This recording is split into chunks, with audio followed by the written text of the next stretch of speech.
Olá, meus irmãos de Cristo, que as bênçãos do nosso bom Deus recaiam sobre cada um de vocês e especialmente que o Senhor conceda em superabundância as bênçãos espirituais a todos vocês. Amém?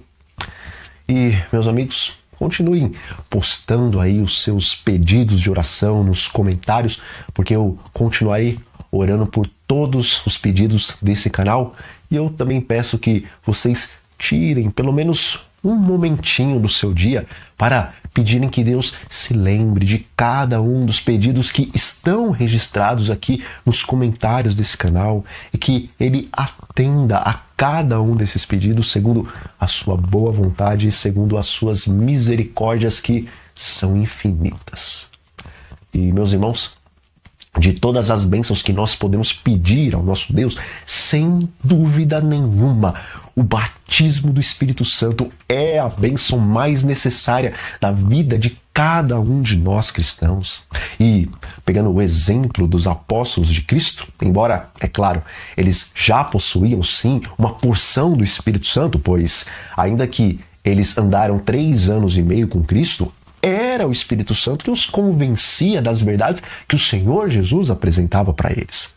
Mas, meus irmãos, após a descida do Espírito Santo em sua plenitude no dia do Pentecostes, aqueles mesmos homens que, quando estavam fisicamente ao lado de Cristo e que pareciam espiritualmente uma montanha russa cheia de altos e baixos constantes, após esses homens receberem a bênção da plenitude do Espírito, eles passaram a ser como soldados destemidos de Cristo que, independentemente da situação, sempre continuavam marchando e combatendo o bom combate.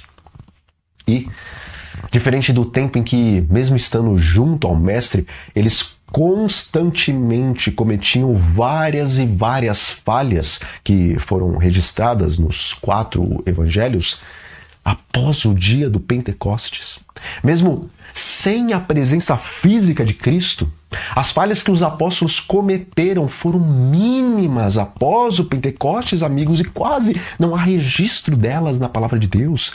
E, irmãos, não há registro nas Sagradas Escrituras e muito menos no Espírito de Profecia dizendo que em algum momento da história do cristianismo Deus resolveu então fechar as torneiras do céu para não cair mais a bênção da chuva temporã sobre o seu povo até que então lá no fim caísse a chuva serôdia. Mas pelo contrário, meus amigos, a bênção que os apóstolos e também os primeiros discípulos de Cristo receberam naquela época, ela continua pertencendo a você e a mim. E Deus está mais disposto a nos conceder graciosamente a bênção do Espírito Santo do que os pais estão dispostos a dar boas dádivas aos seus filhos. E, meus queridos, como todos os dias eu tenho feito e também dedicado aqui um vídeo especial para trazer um texto do Espírito de Profecia sobre algum tema, hoje eu quero trazer um texto que está lá em Testemunhos para Ministros e Obreiros Evangélicos, na página 208, da versão e-book do livro. E o texto começa assim: O Senhor tem tomado providências para a descida do Espírito Santo sobre os seus obreiros. Todo aquele que sinceramente busca a Deus o encontrará. Veja, desde a eternidade o conselho divino havia providenciado um meio de escape para a raça humana caso essa viesse a cair em pecado. E após os nossos primeiros pais transgredirem as ordens de Deus e se tornarem então dignos da condenação eterna, ou seja, da morte, as providências que Deus havia feito para a salvação do homem imediatamente entraram em vigor, porque quando Deus se propõe a fazer algo, irmãos, Ele vai até as últimas consequências para isso acontecer. Mas, amigos, embora o texto diz que Deus tomou providências para a descida do Espírito Santo, ali é dito que essas providências elas foram tomadas para aqueles que são obreiros de Deus.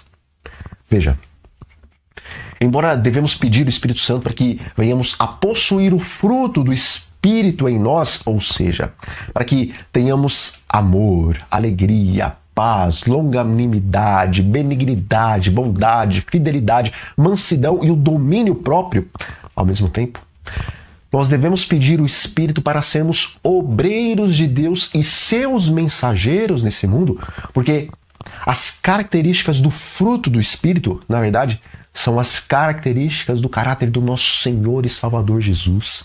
E tendo essas características, que também são características do caráter de Deus o Pai, Jesus se dedicava à obra para revelar o caráter do Pai a um mundo que só conhecia, na verdade, o caráter de Satanás. E, meus irmãos, ao pedirmos, então, o batismo do Espírito Santo, devemos estar conscientes de que Deus irá, sim, derramar o seu Espírito, mas sobre os seus obreiros. E o texto continua dizendo assim: devemos ir com confiança ao trono da graça e procurar o escabelo da misericórdia. Devemos crer que o Senhor ouve e atende nossas orações. Nosso grande sumo sacerdote que entrou nos céus diz: eu rogarei ao Pai e ele vos dará outro consolador para que fique convosco para sempre. Irmãos, em Efésios 2, versículo 8, está escrito que pela graça nós somos salvos e por meio da fé. Veja, o plano da salvação ele é tão profundo, ele é tão complexo que o Espírito de Profecia diz que nós passaremos o resto da eternidade estudando sobre ele e mesmo assim novas e novas verdades vão se abrir diante de nós constantemente. Contudo, pela fé nós aceitamos a graça de Deus em Cristo Jesus e somos salvos. E amigos, se nós conseguimos aceitar que é pela fé que somos salvos, por que é tão difícil crer que com essa mesma fé e pela mesma graça também recebemos o dom do Espírito Santo? Veja, os discípulos receberam a plenitude do Espírito lá no dia do Pentecostes, mas eles não começaram a orar pelo Espírito no dia em que eles receberam a sua plenitude. Mas pelo contrário, eles começaram a orar pelo Espírito no dia em que eles entraram no cenáculo. Irmãos, desde o primeiro dia que eles se proporam a orar pelo derramamento do Espírito e a fazer o que fosse necessário para recebê-lo, eles já começaram a ter em maior profusão a presença do Espírito em seus corações, porque seria impossível eles removerem todas as diferenças que havia entre eles e tudo aquilo que os impedia de receberem a plenitude da chuva temporã, se o Espírito não estivesse agindo gradativa e crescentemente no coração deles durante aqueles 10 dias que estiveram no cenáculo. Então, não pense que para começar a pedir o derramamento do Espírito Santo em sua vida, primeiro você terá que deixar de cometer todos os pecados que até aqui você tem cometido. Mas comece a pedir o poder do Espírito Santo para que você tenha força lá do alto para fazer então todas essas reformas e todas essas mudanças na sua vida, para que então a plenitude do Espírito possa ser derramada em sua vida. Porque, como disse Jesus, sem mim nada podeis fazer. Então, não acredite nesse pensamento de que você primeiramente precisa fazer uma reforma na sua vida para depois começar a pedir o batismo do Espírito Santo. Porque, como está escrito, porque Deus é o que opera em vós tanto querer como efetuar. Filipenses 2, versículo 13.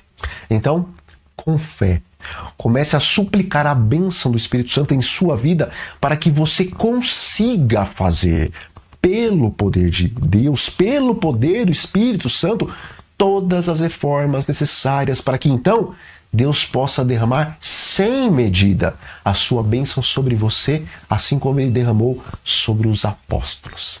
E o texto de Testemunhos para Ministros, página 218, ele termina assim: o Espírito Santo habita com os obreiros consagrados que, em qualquer localidade, procuram levar a causa avante.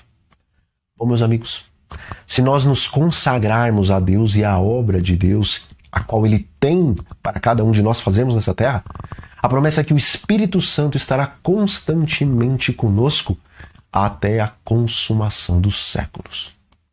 Bom, nós vamos ficando por aqui e que o Senhor derrame abundantemente o Espírito Santo sobre cada um de vocês, sobre mim também. Amém? Então, meus irmãos, um grande abraço a todos. Fiquem sob a paz do Senhor Jesus Cristo e até a próxima.